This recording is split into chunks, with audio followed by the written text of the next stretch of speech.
जादुई फूल। कई साल पहले था एक गांव चंद्रपुर नामक। यहाँ के लोग अच्छे से और खुशी से रहा करते थे। पर कुछ देर बाद इस गांव में आ गया एक भयंकर आदमी, जंजीर नामक। कद में वह बहुत ही ऊंचा था और हट्टा खट्टा।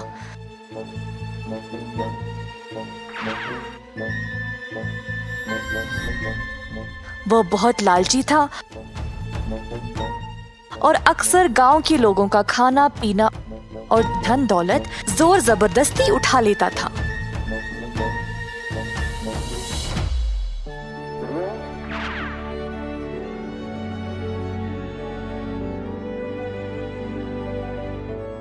दिन पे दिन उसका बर्ताव और भी बिगड़ने लगा और लोग अपना सामान छुपाने भी लगे, पर इसका कोई फायदा नहीं था। जंजीर कुछ भी करके लोगों के चीजों को ढूंढ कर उठा ले जाता था।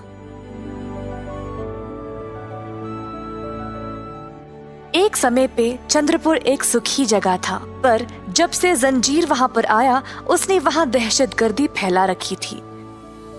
उस गांव में थी एक पुजारिन, धार्मिकी नामक। पुजारिन को ये सब देखकर बर्दाश्त नहीं हुआ। वह जंजीर का सामना करना चाहती थी, पर वह अब बूढ़ी हो चुकी थी और उसको लगा कि उसके पास जंजीर को हराने की शक्ति नहीं रही। रोज धार्मिकी लोगों को परेशान होते हुए देखकर बुरा महसूस करती थी। धार्मिकी ने सोचा कि अब तो किसी भी कीमत पर जंजीर को रोकना ही पड़ेगा।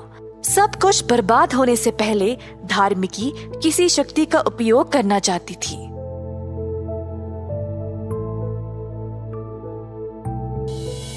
दिन रात धार्मिकी ने अपने पूर्वजों की किताबों में कोई हल के लिए ढूंढा और अंत में उसको एक जादुई फूल के बारे में पता चला, जिसका नाम था इंद्रधनुष परिथा। जो भी इस जादुई फूल को एक मंत्र पढ़कर उसकी मिट्टी को सूंघेगा, वो जवान हो जाएगा और उसके पास कुछ शक्तियां भी आ जाएगी। धार्मिकी ने किताब में लिखा गया अनुदेश का पालन किया और फूल ढूंढने के लिए निकल पड़ी।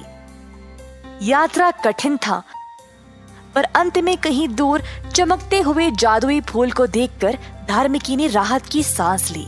अब चंद्रपुर के लोगों की परेशानी इस फूल से खत्म हो जाएगी। उसी समय धार्मिकी को कुछ आवाज सुनाई दी। उसने आवाज का पीछा किया तो एक गुफा के पास पहुंची। अंदर देखा तो जंजीर सोया हुआ था। उसने जंजीर से बड़ा इंसान कभी भी नहीं देखा था। धार्मिकी जंजीर को उस गुफा में ही बंद कर देना चाहती थी, तो जल्दी फूल के पास वापस गई और मंत्र पढ़ने लगी। फूल तू दे प्रकाश, दिखा अपना जादू जरा, समय को ले जा पीछे, जो खोया था वापस ले आ।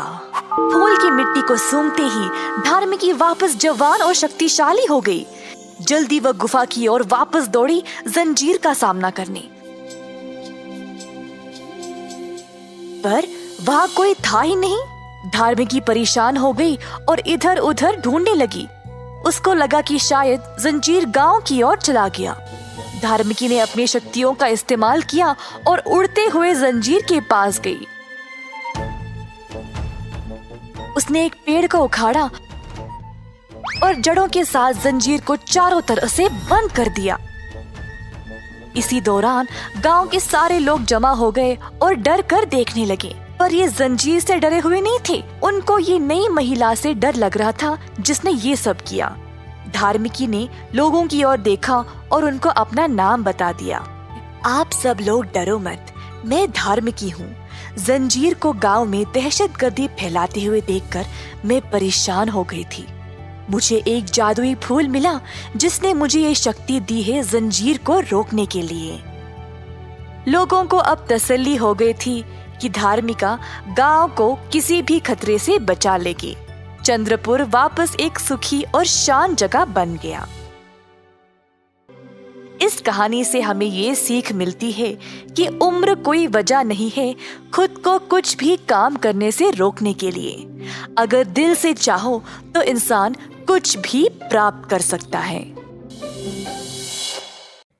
कई साल पहले